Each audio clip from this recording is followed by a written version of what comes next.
iblis bukanlah satu makhluk saja, melainkan banyak. Iblis mengawini dirinya sendiri dan memiliki banyak keturunan serta pengikut yang disebut syaiton. Mereka berbeda-beda dalam bentuk, sifat, dan cara menggoda manusia. Akan menjelaskan bagaimana cara iblis berkembang biak, seperti yang dikutip dalam kitab tafsir Imam Al-Qurtubi. Sesungguhnya iblis memasukkan farjinya ke farji dirinya sendiri, kemudian mengeluarkan 5 telur. Ini adalah asal keturunan iblis. Dikatakan bahwa sesungguhnya Allah SWT menciptakan zakar pada paha kanan iblis dan farji pada paha kirinya, dan iblis menikahkan paha kanan dengan paha kiri, maka keluarlah setiap hari 10 telur, dan dari setiap telur keluarlah 70 setan lelaki dan setan perempuan. Lalu, siapa saja nama dan jenis iblis dalam Islam? Apa saja tugas-tugas mereka dalam menggoda manusia?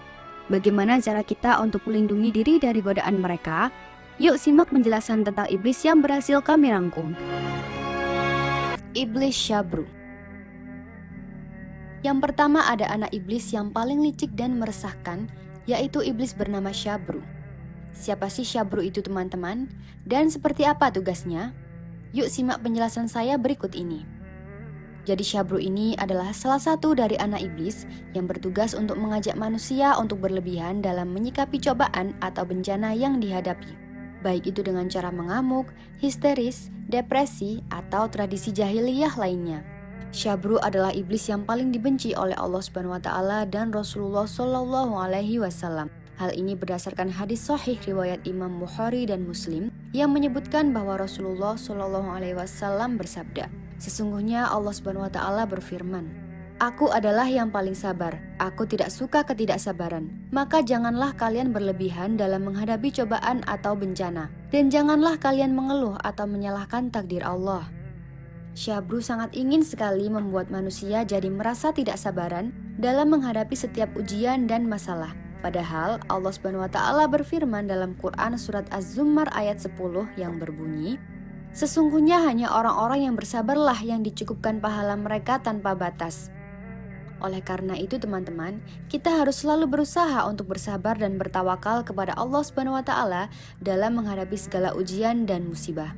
Kita harus ingat bahwa Allah SWT tidak akan memberikan cobaan yang melebihi kemampuan kita. Kita harus yakin bahwa Allah SWT akan memberikan kebaikan dan hikmah di balik setiap cobaan. Kita harus berdoa dan beristighfar kepada Allah SWT agar diberi ketabahan dan kesabaran, seperti yang tertuang dalam hadis Rasulullah SAW bersabda, tidaklah seorang muslim tertimpa sesuatu kesusahan, kesedihan, kegelisahan, keresahan, penyakit, ataupun kesakitan, bahkan duri yang menusuknya, melainkan Allah akan menghapus kesalahan-kesalahannya karenanya.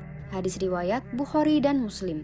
Terus bagaimana cara kita untuk melindungi diri dari godaan Syabru? Jadi ada beberapa hal yang bisa kita lakukan untuk melindungi diri kita dari godaan Syabru. Di antaranya adalah selalu berdoa dan berzikir kepada Allah SWT, terutama saat menghadapi cobaan atau bencana. Doa dan zikir adalah obat yang mujarab untuk menenangkan jiwa dan hati. Menjaga sikap sabar dan tawakal dalam menghadapi cobaan atau bencana. Membaca Al-Quran dan Sunnah Nabi SAW, terutama surat Al-Ankabut, Al-Baqarah, dan Al-Insyirah. Surat-surat ini memiliki ayat-ayat yang menguatkan kita untuk bersabar dan tawakal dalam menghadapi cobaan atau bencana. Iblis Zalanbur.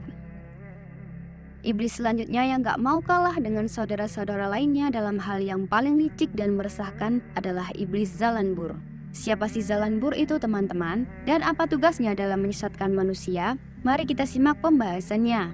Zalanbur ini adalah salah satu anak iblis yang bertugas menghasut manusia untuk berbuat curang dalam berniaga dan melakukan tipu daya terhadap konsumen. Zalanbur seringkali berada di dalam dan sekitaran pasar maupun tempat-tempat jual beli. Zalanbur akan menanamkan bisikan-bisikan jahat di hati manusia seperti menimbang barang dengan tidak adil, baik dengan mengurangi timbangan atau menambahkan barang yang tidak berkualitas, menjual barang dengan harga yang tidak wajar, baik dengan menaikkan harga secara berlebihan atau menurunkan harga untuk menipu pembeli, menyembunyikan cacat atau kerusakan barang yang dijual, baik dengan menutupinya atau memberikan informasi yang salah, menipu pembeli dengan mengganti barang yang dijanjikan dengan barang yang lain, baik dengan cara mengelabui atau memaksa, menunda-nunda pembayaran atau pengiriman barang yang sudah disepakati, baik dengan alasan yang tidak masuk akal atau tanpa alasan sama sekali.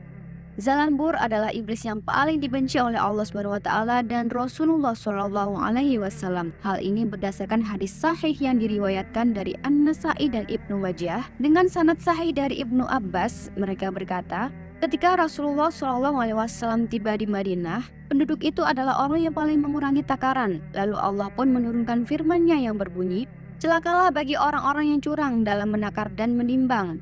Quran Surat Al-Mutaffifin ayat 1. Setelah itu mereka menimbang dengan baik. Hadis riwayat An-Nasa'i. Terus bagaimana sih cara kita untuk melindungi diri dari godaan zalambur? Jadi ada beberapa hal yang bisa kita lakukan, yakni selalu sertakan doa dan zikir saat bertransaksi, baik sebagai penjual atau pembeli, menjaga akhlak dan etika dalam berdagang sesuai dengan tuntunan syariah, berlaku jujur, adil, amanah dan profesional dalam menjalankan usaha, membaca Quran Surat Al-Mutaffifin, Al-Baqarah, dan An-Nisa. Surat-surat ini memiliki ayat-ayat yang mengingatkan kita tentang bahaya berbuat curang dalam berniaga dan hukumannya di akhirat. Iblis A'war. Salah satu nama iblis yang bertugas untuk menyesatkan manusia dalam hal zina. Jadi siapa sebenarnya A'war dan bagaimana cara kita untuk menghindari godaannya? Yuk kita simak bareng-bareng. A'war adalah nama iblis yang memiliki tugas khusus di bidang tindak asusila.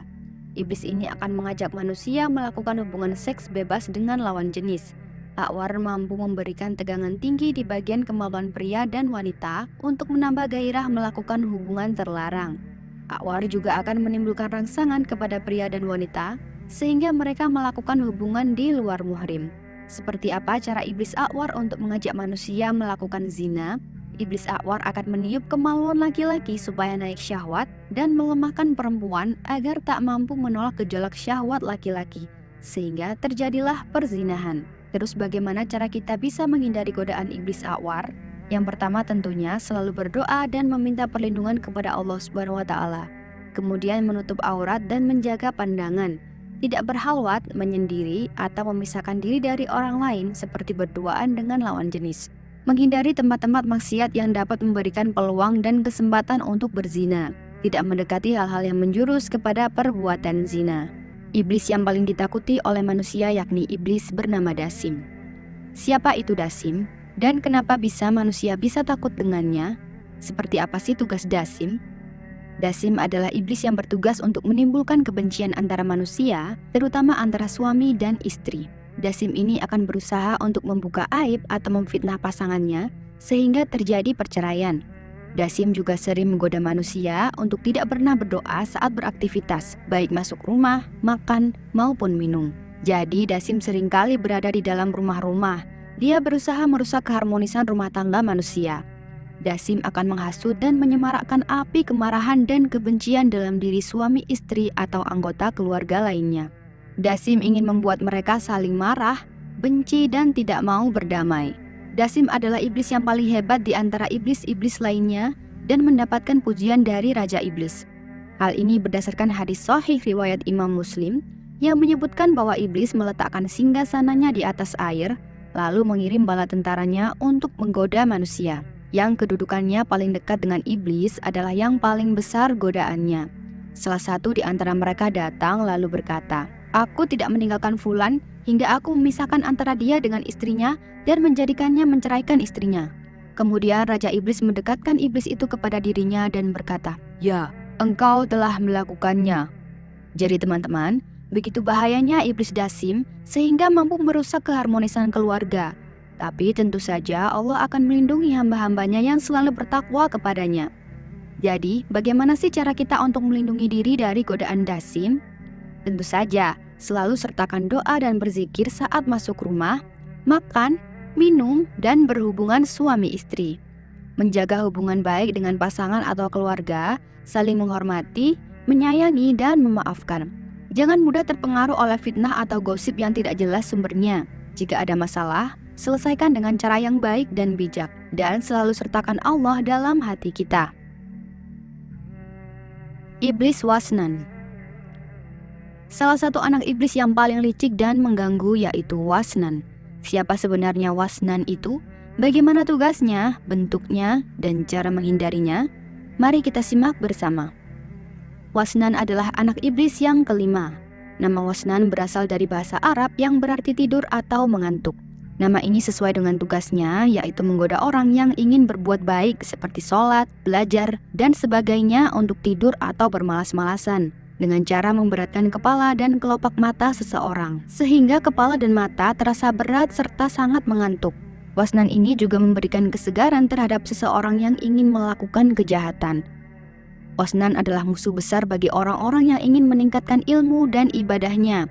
Wasnan akan selalu berusaha untuk menghalangi manusia dari kebaikan dan menjerumuskan manusia ke dalam kemalasan dan kebodohan. Wasnan juga akan membuat orang lupa akan kewajiban dan tanggung jawabnya, serta mengabaikan nasihat dan peringatan yang datang dari Allah dan Rasul-Nya. Bentuk Wasnan sendiri tidak diketahui secara pasti, karena dia bisa berubah-ubah sesuai dengan keinginannya. Namun ada beberapa gambaran tentang Wasnan dalam bentuk yang sering ditemui, yaitu seekor burung hantu, yang melambangkan kegelapan, kesuraman, dan ketakutan. Wasnan juga bisa berwujud sebagai angin, debu, atau asap yang bisa meniupkan tepung ke mata manusia. Terus bagaimana cara kita untuk menghindari godaan Wasnan? Ada beberapa hal yang bisa kita lakukan seperti membaca basmalah, ayat kursi, dan doa-doa perlindungan sebelum tidur, bangun tidur, dan aktivitas apapun. Menjaga kesehatan dan kebersihan tubuh, serta mengatur pola tidur yang seimbang dan teratur. Membiasakan diri untuk bangun pagi dan melakukan sholat subuh berjamaah, serta mengisi waktu pagi dengan zikir, tilawah, dan kegiatan positif lainnya. Mencari teman-teman yang baik dan soleh yang bisa saling mengingatkan, membantu, dan mendukung dalam kebaikan. Menghindari hal-hal yang bisa memicu rasa malas, seperti menonton televisi, bermain game, atau berselancar di media sosial terlalu lama. Satu anak iblis yang paling mengganggu dalam urusan bersuci yaitu iblis Walhan. Siapa sebenarnya Walhan itu? Bagaimana tugasnya, bentuknya, dan cara menghindarinya? Mari kita ulas bersama-sama. Jadi Walhan adalah anak iblis yang keenam. Nama Walhan berasal dari bahasa Arab yang berarti berat atau susah. Nama ini sesuai dengan tugasnya, yaitu membuat manusia merasa berat dan susah untuk bersuci, baik itu wudhu, mandi, atau yang lainnya.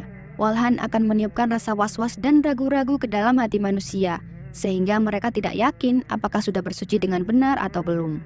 Walhan adalah musuh besar bagi orang-orang yang ingin menjaga kesucian diri dan ibadahnya. Walhan akan selalu berusaha untuk menghalangi manusia dari bersuci dengan sempurna. Walhan juga akan membuat manusia lalai dan malas untuk bersuci atau berlebih-lebihan dalam bersuci. Bentuk Walhan sendiri tidak diketahui secara pasti. Namun ada beberapa gambaran tentang Walhan dalam bentuk yang sering ditemui, yaitu bentuk seekor kadal yang melambangkan kotoran, kekeringan, dan kebusukan. Walhan juga bisa berwujud sebagai angin, debu, atau asap yang bisa meniupkan kotoran ke tubuh manusia. Jadi teman-teman, bagaimana sih cara kita agar bisa menghindari godaan Walhan? Ada beberapa hal yang bisa kita lakukan seperti membaca basmalah dan doa-doa perlindungan sebelum dan sesudah bersuci, serta mengucapkan syahadat saat mengusap kepala. Menjaga kesehatan dan kebersihan tubuh, serta mengatur pola makan dan minum yang sehat dan halal. Membiasakan diri untuk bersuci dengan cepat dan tepat, sesuai dengan tuntunan Rasulullah SAW tanpa berlebihan atau kurang. Meningkatkan kepercayaan dan ketenangan dalam hati, serta mengingat bahwa Allah Maha melihat dan Maha mengetahui segala sesuatu.